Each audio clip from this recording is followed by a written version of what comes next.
If you were standing there in the pediatric section of the hospital, you wouldn't just notice the narrow fluorescent hallway brightly decorated with cheerful-looking animals.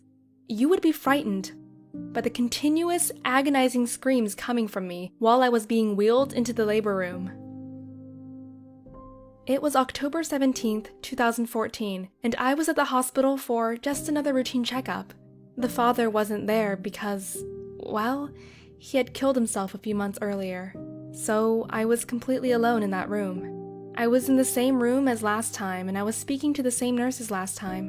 While we were having a pleasant conversation, I couldn't stop focusing on my left index finger. In the past 8 months of this pregnancy, I had chewed up the entire nail, and all that was left was a tiny dangling little piece that I had managed to pick out in the waiting room.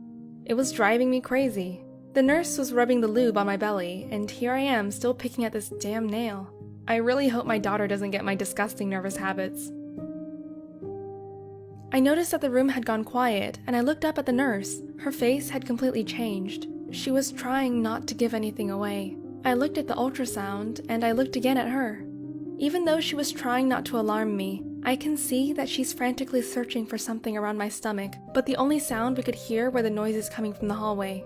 She turns pale and flashes a desperate look at me, and then quickly excuses herself to get a doctor. She was gone a long time. It could have been minutes, I don't know, but it felt like hours, days even. I already started to cry in that time. I was shaking, I was nervous, I was petrified. I clung to the hope that maybe something was wrong with their equipment. Maybe it was a technical error. Maybe someone forgot to plug something in. Maybe only my heartbeat was heard because... Then the doctor came in. After he told me my baby was gone, I could see his lips move, but all I could hear was ringing. Then, as if someone had slapped me with the physical embodiment of the realization, it suddenly hit me that she was dead.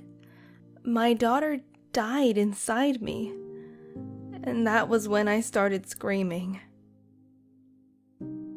They had to start inducing labor, and in an attempt to stop the screaming, they put Ativan into my IV. While they wheeled me to the delivery room, all I could see were blurs of people and lights going by me, but I saw nothing. What I could hear were the nurses trying to calm me down, but I heard nothing. What I could feel was that they were doing something to me, but I felt nothing. The only thing that I could hear, feel, and see was the deafening silence where my baby girl's heartbeat should have been. I was in labor for 27 brutal hours. 27 hours to deliver a stillborn. When she was finally out, even though I couldn't imagine any pain greater than everything I had felt in that very moment, seeing a glimpse of her and then her being taken away from me nearly killed me. But they brought her back. They let me hold her, my daughter.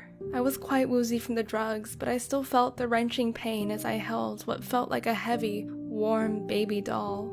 As I looked at her, trembling, she didn't cry or open her eyes. She just laid in my arms completely still. I got out of bed, holding her tightly in my arms, and walked over to the table they prepared for me and put a diaper and a pretty little pink dress on her. After that, I had to let her go. I didn't see her again until the mortuary handed me a tiny butterfly urn a few days later. The hospital stay after that was nothing short of torturous. Giving birth to a dead baby was the worst experience in the world. I had to heal from delivering a baby, but I had no baby. And I wasn't the only one grieving. The nurses would take turns relieving each other so the other could go cry in the hallway. One nurse even signed a pact with me that I wouldn't try to hurt myself later as I wrestled with the grief. At home, my dad cleaned out the nursery and tore down the crib. All the baby stuff I bought still sits in a storage unit collecting dust. I hope that one day I have a little girl because I bought so much girly stuff. When I got home, I just laid on the couch, crying, staring off into space, crying some more, feeling too much but also feeling empty. In my subsequent grief, I turned to drinking and abusive relationships to try to bury my pain, just anything to feel numb. After a while, I started torturing myself, thinking about what killed my baby girl. I constantly searched for what I did wrong. First, I blamed myself and agonized over the details of the final days when she was still kicking in my belly. Maybe she was trying to tell me something. I really regretted that I didn't know I would lose her. Maybe had I known, I would have read to her a little more and really enjoyed the short 8 months that we had together. Then I blamed her father for taking his life and putting me through horrific stress and leaving me to face all this alone. But in my lowest moments, I wished that I just had an abortion or never conceived at all. But I would immediately kick myself for all these horrible thoughts because I realized later that even though she didn't live long, at least we had shared a short moment of her life together. I hope that the short time she had with me was okay. Pregnancy announcements from my friends really pierced my heart. It still does. I have even had to unfollow some because I got so jealous of their ultrasound pictures. Baby showers are still horrible to get through. I just grit my teeth and try to stay busy planning the party for my friends so that I don't focus on my own grief. But I do have to go cry in the bathroom sometimes. I hate it when people ask, "Do you have kids?" In that moment, I have to decide between two truths, for the answer to that is both yes and no. I try to avoid the subject as much as possible. Shortly after my loss, I found great emotional support in groups, but over time, I found that they kept me mired in my grief, so I left them. I found that my biggest sense of relief was when I would speak to other moms who had been through this as well. If you have been through this as well or are going through this, the main thing to realize is that you will never be the same. But you are not at fault. You are not some horrible murderer or a bad mother. You are not a victim of God's wrath or bad luck. Baby loss is just an unfortunate, tragic reality of life. The March of Dimes organization estimates that 10 to 25% of pregnancies end in miscarriage and 5% results in stillbirth. Often the cause is not known or not any fault of the mother. I am now finally at a place where I feel comfortable talking about this. I enjoy my life and focus on day-to-day activities, keeping myself busy. I play with my friends and sister's kids to fill the hole in my life that my daughter would have filled.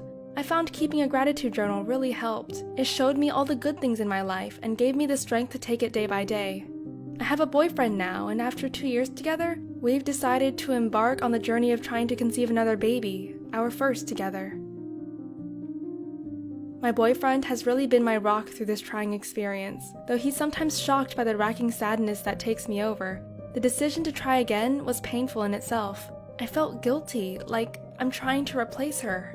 I'm also terrified that this may happen again, since I still don't know what caused her death. I don't know if I could even conceive again. It has already been over 7 months of trying. But I do read so many testimonials of other women who have been through this and also endure great stress and grief while trying for their rainbow babies.